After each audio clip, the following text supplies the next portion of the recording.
Assalomu alaykum aziz yurtdoshlar. Mana biz navbatdagi darvozamiz Farg'ona viloyati Rishton tumani Xirobobod qishlog'iga olib o'rnashtirdik.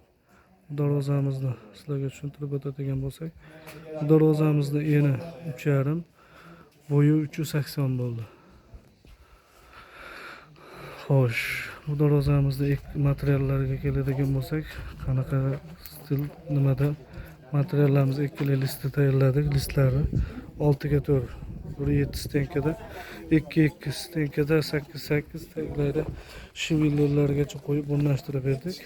Ekarkali darvozamiz mana tevalarigacha lazer listda o'ydirib, chiroyli qilib shamol shabada aylanib turishga.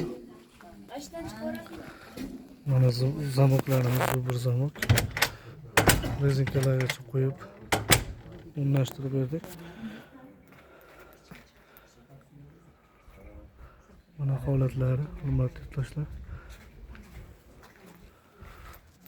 Kimga qanaqa darvoza kerak bo'lsa, ekranda nomerlarimizni qoldirib turamiz. Bemalol telefon qilaverasiz. Namizda xizmatlaringda kvadrat 850 mingdan chiqadi. Voqea taraflarga kelishilgan holatda. Umumiy summasi 12 millionga olib o'rnashtirib berdik. Sog' bo'linglar, salomat bo'linglar.